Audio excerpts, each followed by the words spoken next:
안녕하세요. 송성원입니다. 이번 시간에는 워싱턴 포스트지에 게재된 더 팩트라고 하는 광고의 내용과 그에 대한 요시미 교수의 검증에 대해 함께 알아보도록 하겠습니다. 워싱턴 포스트 2007년 6월 14일 더 팩트라고 하는 내용의 전면 광고가 게재가 됩니다. 이 광고가 당시 워싱턴 포스트지에 게재된 배경은 마이크 혼다 의원 등에 의해서 결의안이 제출되었고 그 과정에서 이용수 할머니와 김군자 할머니를 비롯한 위안부 피해자 3분의 증언이 있었습니다.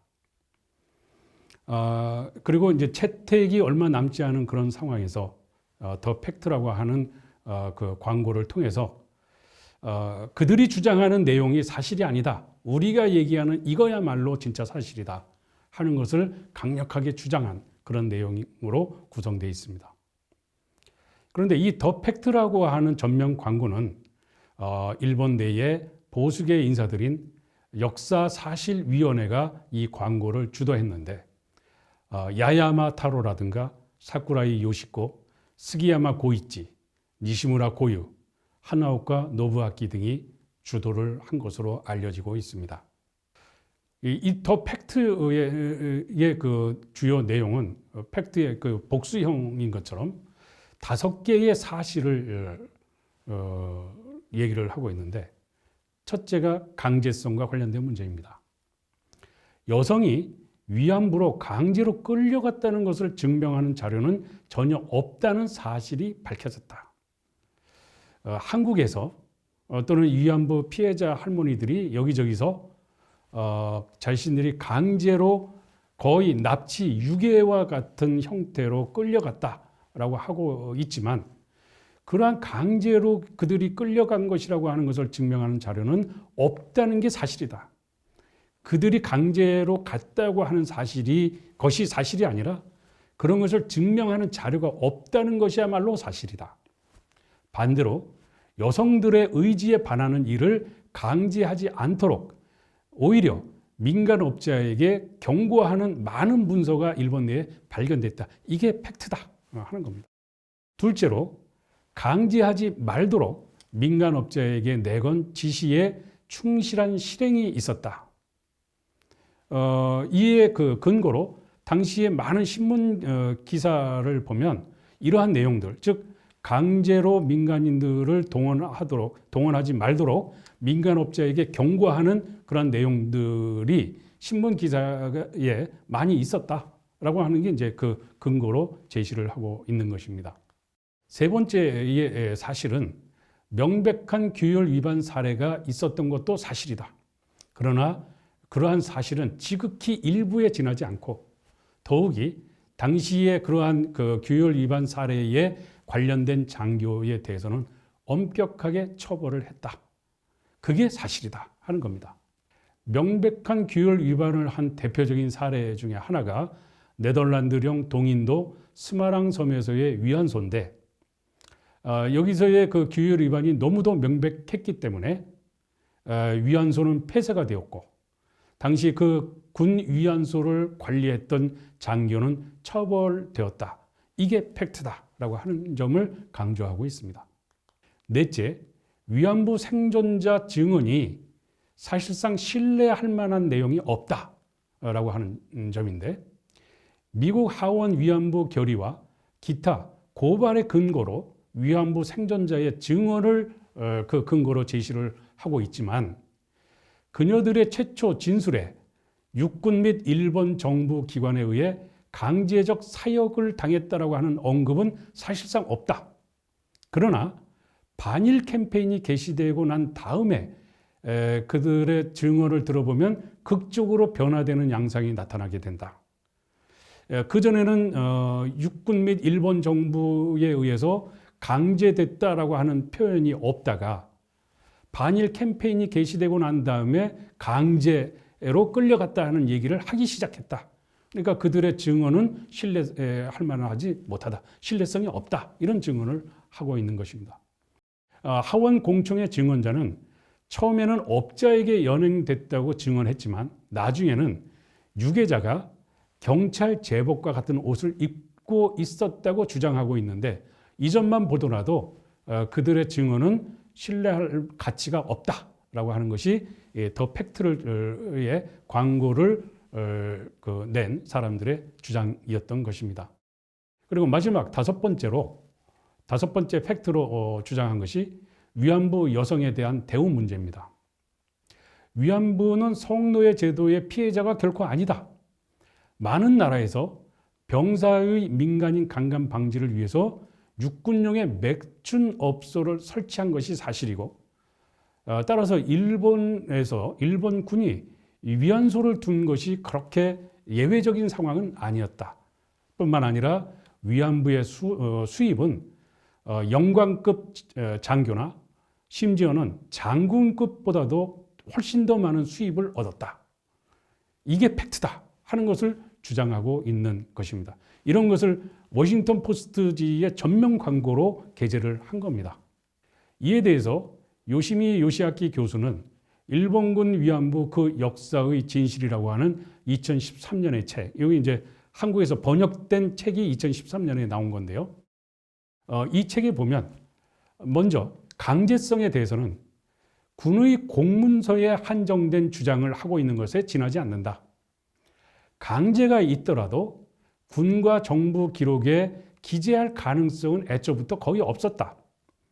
생존 위안부 피해자와 일본 군인, 군속의 증언, 그들의 기록, 진중일지 같은 그들의 기록, 그리고 외국 공문서 등에 강제가 있었다고 하는 기술이 있는데 이런 것에 대해서 왜 외면을 하느냐. 육군과 내무성의 엄중한 단속 관련 근거가 없다. 식민지에서는 부녀 매매에 관한 국제조약 등이 지켜지지 않았다. 다시 말해서 육군과 내무성의 엄중한 단속 관련 근거와 관련해서는 이 내무성이기 때문에 일본 본토 내에 적용하는 그런 문제였습니다. 그러니까 일본 내에서 과거 매춘부 출신들, 일본인 매춘부들을 일본군 위안부로 데려가고 할 때에는 그러한 그 내무성이 단속하고 하는 그리고 강제로 하지 말라라고 하는 그런 단속 근거가 있을지 몰라도 그게 식민지인 조선에까지 그러한 것이 지켜졌다고 하는 근거는 없다. 다시 말해서 식민지에서는 그러한 국제조약이 지켜지지 않았다. 그게 팩트다 하는 겁니다. 또한 강제하지 말도록 민간업자에게 내건 지시에 충실한 실행을 보도한 신문 기사에 대해서도 신문 기사에서의 유괴 내용은 결코 위안부를 가리키는 것이 아니었다.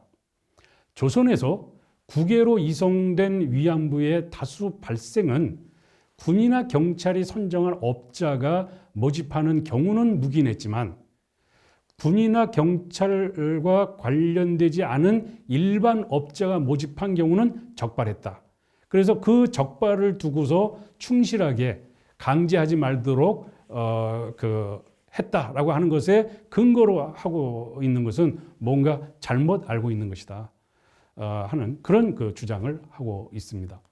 셋째, 명백한 규율 위반 사례와 관련해서 그런 사실이 있었지만 관련 장교가 처벌을 받았다고 하지만 이 문제와 관련해서는 첫째, 사실관계를 잘못 알고 있다.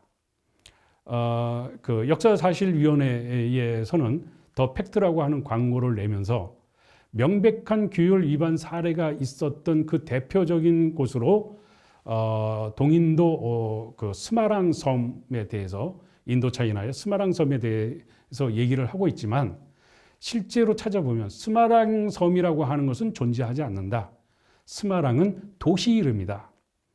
그러니까 도시를 가지고 섬이라고 표현한 것 자체가 사실관계를 잘못 알고 있는 그런 것이고 당시에 그 스마랑의 위안소를 관리하는 책임을 맡았던 일본군은 처벌됐다고 했지만 처벌되기는커녕 그 후에 그의 경력을 살펴보면 출세를 거듭해간 모습을 볼 수가 있다. 자, 그렇다면 여기서 의문이 생깁니다. 그렇게 강제로 일본군 위안부를 모집하거나 관리하거나 하지 않았다면 왜 구태여 명백한 규율 위반 사례가 있었다고 하는 것을 여기서 인정을 하고 있느냐 하는 그런 문제인데, 스마랑 위안소 사건은 널리 알려져 있는 사건이었기 때문에, 일본뿐만 아니라 다른 나라에서도 너무도 잘 알려져 있는 사건이기 때문에 역사사실위원회라 하더라도 그 자체를 아예 처음부터 없었던 것으로 부정하는 것은 불가능했었을 것이다. 그리고 이러한 스마랑에서의 명백한 규율 위반 사례 같은 경우가 그곳에서만 예외적으로 일어난 사례가 결코 아니다라고 하는 겁니다. 그것은 1994년 네덜란드 정부 보고서에 스마랑 사건과 유사한 7건의 사례를 들고 있다고 하는 점에서도 명백하다라고 하는 것이 요시미 요시아키 교수가 이 문제에 대해서 반론하는 주된 내용이 되겠습니다. 또한 위안부 생존자 증언의 신뢰성과 관련해서 미 하원 공청회에서 증언한 할머니들이 경찰 제복과 같은 옷을 입고 있었다고 증언했다고 했지만, 할머니들의 증언 내용들을 다 놓고서 보면 경찰 제복과 같은 옷을 입은 사람에게 강제로 끌려갔다라고 증언한 증언자는 한 명도 없었다. 이용수 할머니는 뭐라고 증언했느냐? 국민복에 전투모를 쓴 중년 남자라고 증언을 했고, 김군자 할머니는 군복을 입고 있던 한국인 남자라고 증언을 했습니다. 근데 이런 점에서 보면 군복 내지는 국민복을 입었다고 증언을 한 것을 경찰 제복과 같은 옷을 입었다고 증언했다라고 하면서 사회 문제화 되기 이전에 그 증언과 그 이후의 증언 사이에 낙차가 너무 크다라고 하는 더 팩트의 주장은 근거가 없다라고 하는 것이 요시미 요시아키 교수의 그 검증 내용입니다. 마지막으로 위안부 여성에 대한 대우와 관련해서도 요시미 요시아키 교수의 검증 결과는 굉장히 냉혹한데요. 아주 철저하게 그것을 조사를 했는데, 위안부의 자유의지는 어떤 부문에서도 인정되지 않은 노예 상태였었다. 그러니까 대우가 좋았다. 오히려 영관급이나 또는 대장급에 비해서 장군급보다도 급여가 많았다. 돈벌이가 괜찮았다 하는 주장들을 더 팩트에서는 하고 있지만, 위안부로 이렇게 위안소에서 생활을 하는 사람들이 주거 이전의 자유라든가 손님을 선택할 자유, 외출이나 또는 휴업할 자유, 폐업할 자유, 이런 걸 전혀 인정되지 않은 강제된 위안소 생활이 있었을 뿐이고, 그런 점에서 노예 상태나 다름없는 그런 형편에 놓여 있었다. 그게 팩트다 하는 겁니다. 그리고 공창제도는 유럽에서도 이미 있는 그런 제도고, 그래서 일본만의 예외적인 현상이 아니라고 일본에서는 강력하게 부인하고 있지만, 공창제도라고 하는 게 19세기 후반부터 20세기 초에 걸쳐서 유럽이든 어디든 점차 폐쇄되어 가고 있는 그런 추세였습니다. 그래서 1932년부터 위안소가 설치됐다고 하는데, 그런 군 위안소가 세계 어디에나 흔한 존재라고 말할 수 있는 상황은 아니다라고 하는 것이 요시미 요시아키 교수의 검증 내용이었습니다. 또한 일본인 포로신문 보고서 제49조에 위안부 수입과 관련된 내용이 나오고, 이로 인해서 위안부가 상당히 꽤 괜찮은 돈벌이 수단이었다.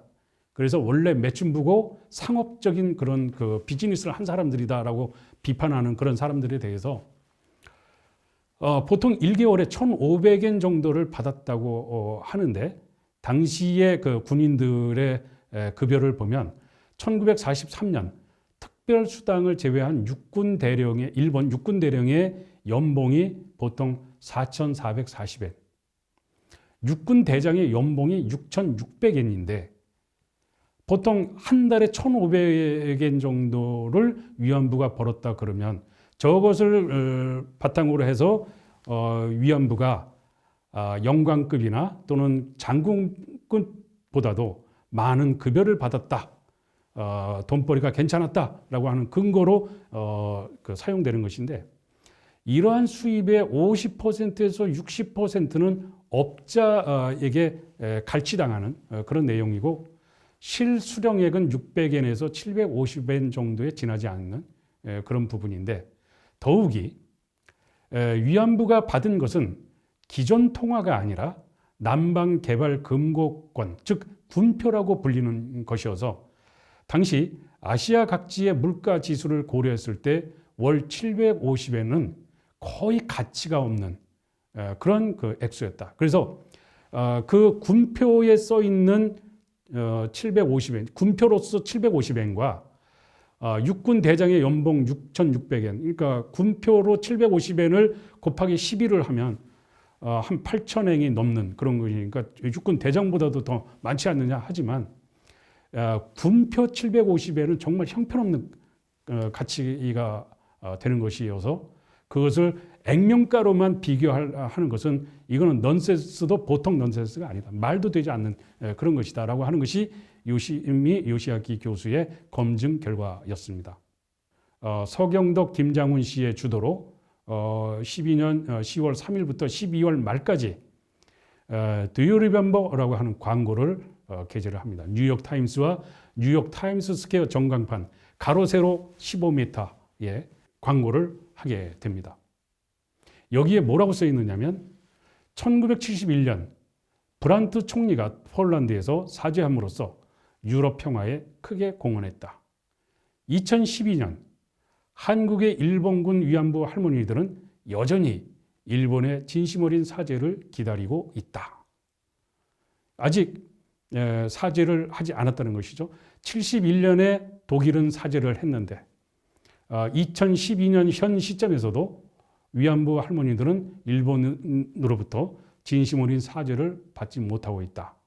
I Can Speak라고 하는 영화의 스틸컷에 나오는 것처럼 꼭 하고 싶은 말이 있고 듣고 싶은 말이 있다고 했을 때 듣고 싶은 이야기, 들어야만 하는, 죽기 전에 꼭 들어야만 하는 그런 말을 듣지 못하고 있다 하는 것을 기억해달라라고 하는 그런 광고를 한 것입니다.